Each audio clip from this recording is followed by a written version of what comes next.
Chapter 9: Finding credible sources in print and online.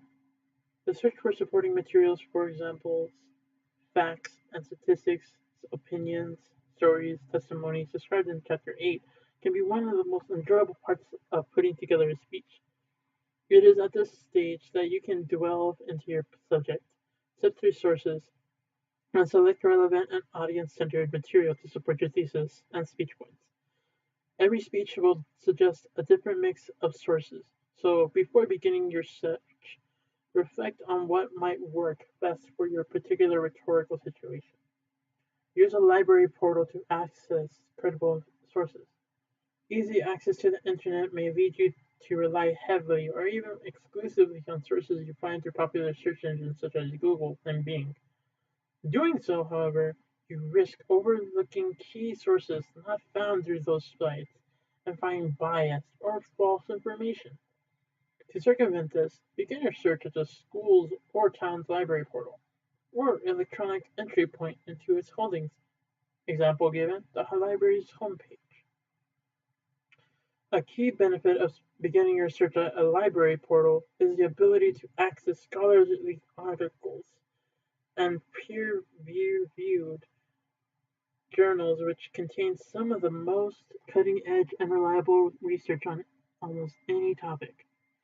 Not only that, but libraries purchase access to proprietary databases and other resources that form part of the deep web. The large portion of the web that general search engines cannot access because the information is licensed and such or fee-based. As with its shelved material, a library's e-sources are built through careful and deliberate selection. Librarians track, sort, and organize the millions of articles and book titles, both print and electronic, competing for your attention.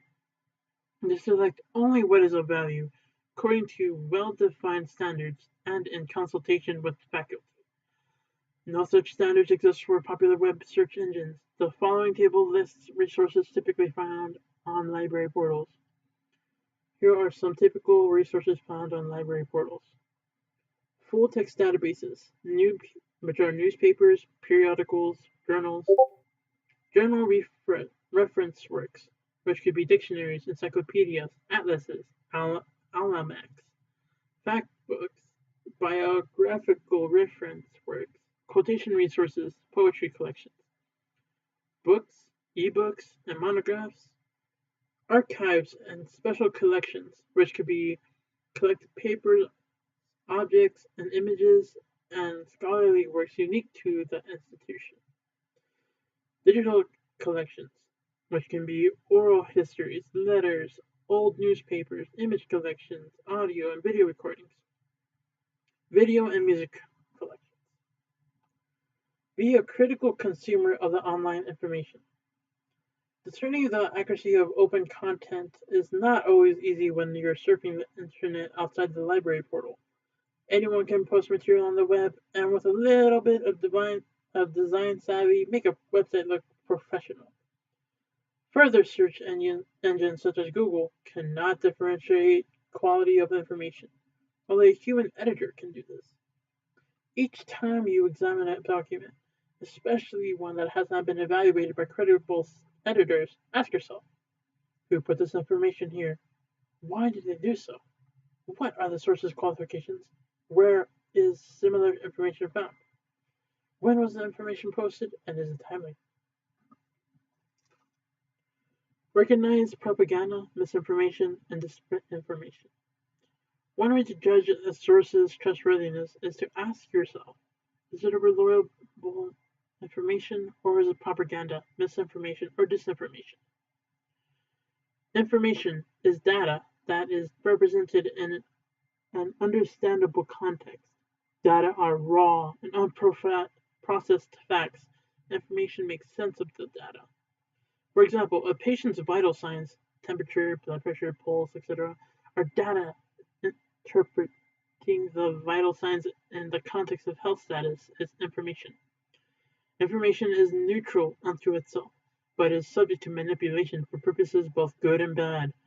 It then has the potential to become propaganda, misinformation, and disinformation. Propaganda is information represented in such a way as to provoke the desired response. The purpose of propaganda is to instill a particular attitude or emotion in order to gain support for a cause or issue. Usually represented as advertising or publicity, propaganda encourages you to think or act accordingly to the ideological, political, or commercial perspective of the message source. Military commercial perspective of the message source. Military posters that encourage enlistment are an example of propaganda. Misinformation always refers to something that is not true. While propaganda may include factual information, misinformation does not.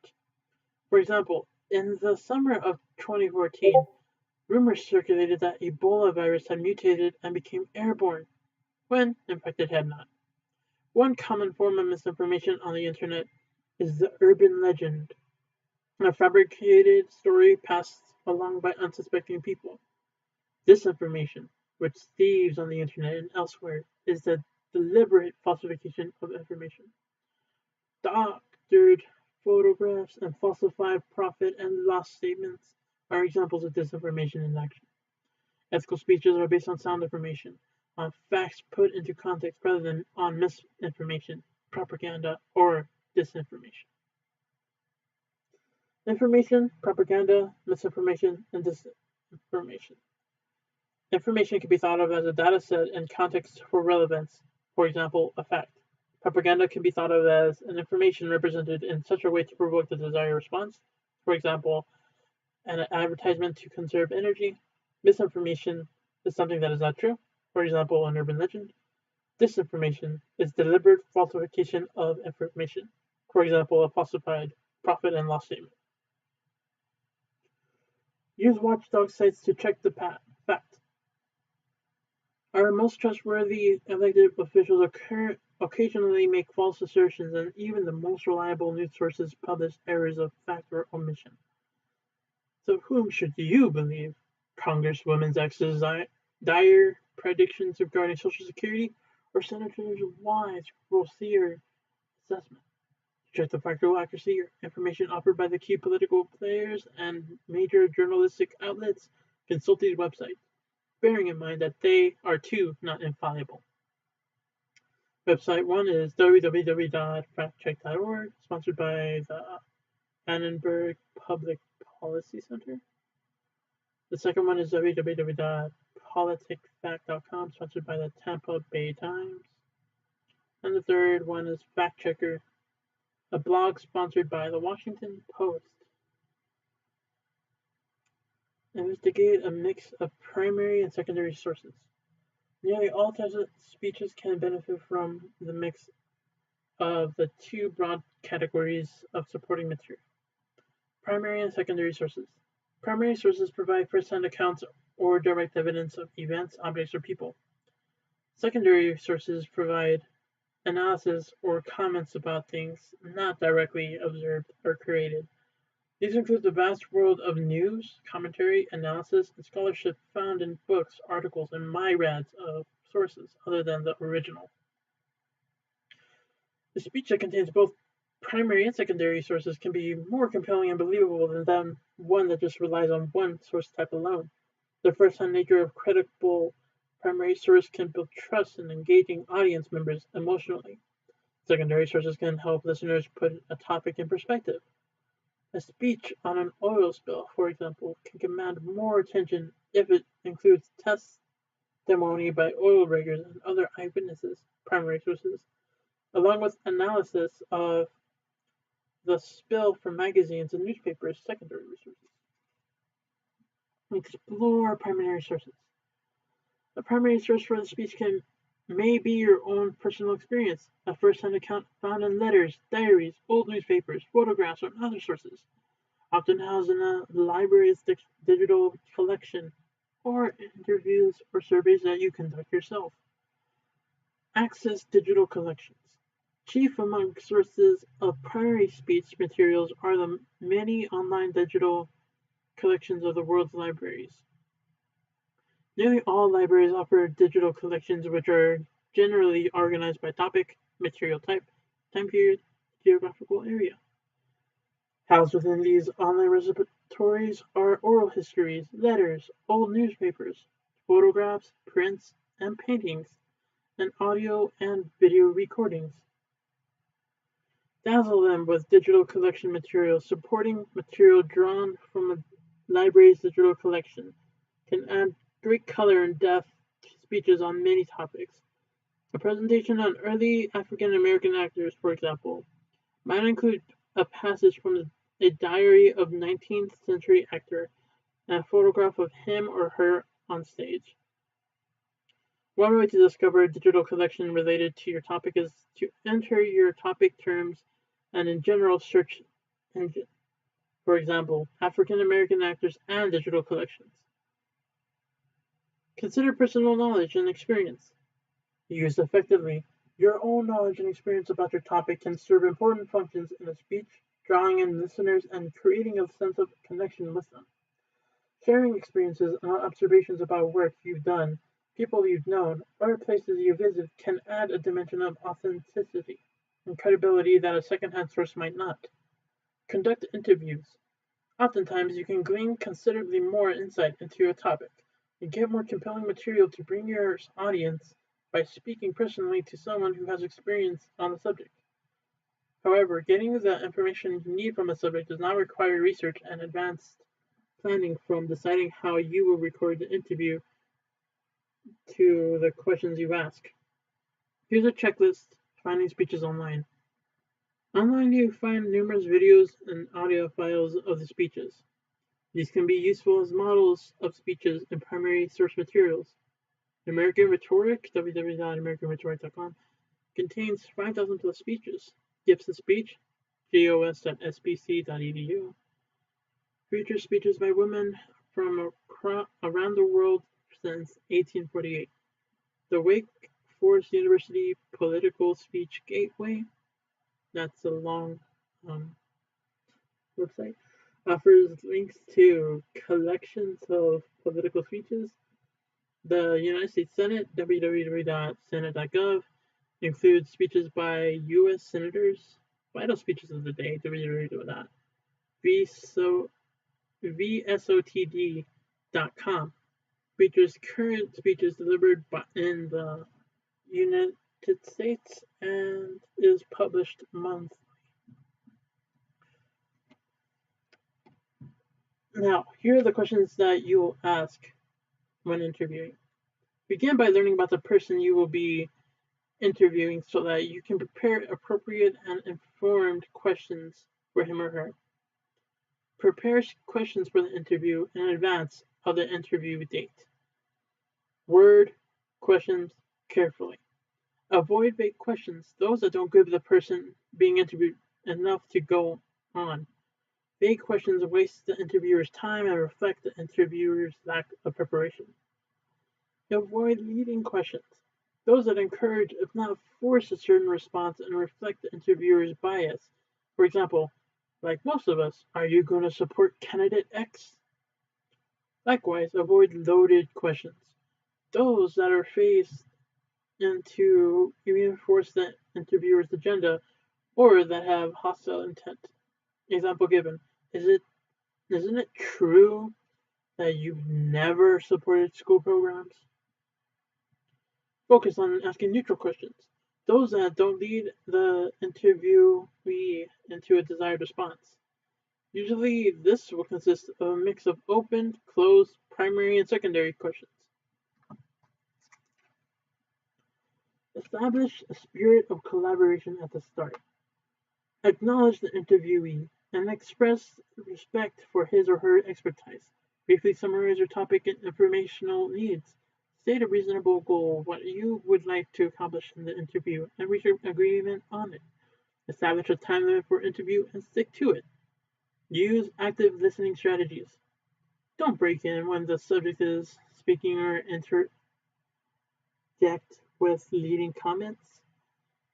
Paraphrase the interviewee's answers when you are unclear about meaning and repeat back to him or her. Ask for clarification and elaboration when necessary. End the interview by rechecking and confirming. Confirm that you've covered all the topics. For example, does this cover everything? Briefly offer a positive summary of important things you've learned in the interview. Offer to send the interviewee the results of the interview. Checklist. Preparing for the interview. Have I researched my interviewee's background and accomplishments? Do I have a written set of questions? Can the questions be answered within a reasonable time frame? Are my questions relevant to the purpose of my speech? Are the questions posed in a well thought out sequence? Are my questions free of bias or hostile intent? Are controversial questions reserved until the end of the interview? Have I obtained advanced permission to record the interview? Do I have working writing implement, an ample note paper, or functioning laptop or tablet? Have I made certain that any recording equipment that I plan to use is in working order? Distribute surveys. A survey can be useful as both a tool to investigate audience attitudes and a source of primary materials for your speech. Surveys are an especially effective source for speech topics focused on the attitudes and behavior of people in your immediate environment, such as fellow students' opinions on issues on or off campus, or community members' attitudes toward local initiatives. Explore secondary sources.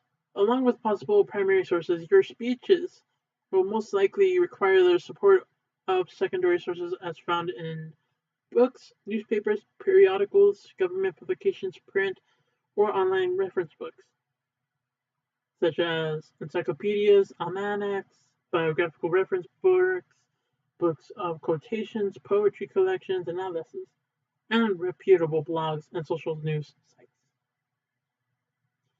Wikipedia. Do's and don'ts. When it comes to online research, it is impossible to ignore the presence of Wikipedia, the world's largest experimental free encyclopedia, written collaboratively and often anonymously by anyone who wishes to contribute it. Though Wikipedia's instant accessibility and vast range makes it tantalizingly easy to consult, bear in mind that information may or may not be accurate at any given moment, as people edit material as well. As with any encyclopedia, Wikipedia may provide an initial overview of a topic, but ensure accuracy. It should serve only as a starting off point for further research. The references cited in a Wikipedia article can serve as a potential research lead if you follow the links provided and carefully evaluate the information for trustworthiness. Be sure to compare the information in the article to credible sources not supplied in the entry itself, and do not offer Wikipedia or any encyclopedia entry as a source to audience members. Blogs and social news sites. Blogs and social news sites can be important sources of information of unfolding events and new trends and ideas, if the source is reputable.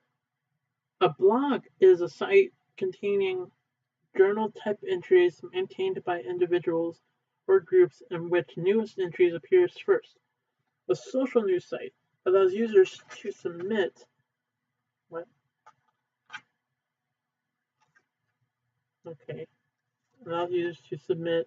news, stories, articles, and videos to share with other users of the site. The most popular items win more visibility. Reference only those sites that are affiliated with reputable local, regional, or national news agencies and media outlets, or by well-known bloggers with serious reputations. A blog-specific search engine can help you find what you need. Technorati's core product was previously an internet search engine for searching blogs. The website stopped indexing blogs and assigning authority scores in May of 2014 with the launch of the new website, which is focused on online publishing and advertising. From source to speech, evaluating web sources. Check the most authoritative websites first. Seek out the most authoritative websites on your topic. If your speech explores the NBA draft, start with the NBA's official website. For information on legislation, government, statistics, health, the environment, And other relevant topics, check government-sponsored sites at the official U.S. government portal, www.usa.gov. Government-sponsored sites are free of commercial influence and contain highly credible primary materials. Evaluate authorship and sponsorship. Examine the domain of the web address. The suffix at the end of the address tells you the nature of the site. Educational.edu, government.gov, military.mil, nonprofit organization.org, business/commercial.com, and network.net. A tilde in the address usually indicates that it is a personal page rather than part of an institutional website. Make sure to assess the credibility of each site, whether it's operated by an individual, a company, a government agency, or a nonprofit. Look for an About link that describes the organization or a link to a page that gives more information. These sections can tell a great deal about the nature of the site's content. Be wary of the sites that do not contain such a link. Identify the creator of the information. If an individual operates a site, and such sites are now prolific in the form of blogs and professional profile pages, does the document provide relevant biographical information, such as links to a resume or listing of an author's credentials? Look for contact information. A source that doesn't want to be found, at least by email, is not a good source to cite. Check for currency. Check for data indicates when the page was placed on the web and when it was last updated. Is date current? Websites do not have information. Websites that do not have this information may contain outdated or inaccurate material. Check that the site credits trustworthy sources. Check that the website documents its sources. Reputable websites document the sources that they use. Follow any links to the sources and apply the same criteria to them that you did with the original source document. Verify the information you find with at least 2 other independent, reputable sources.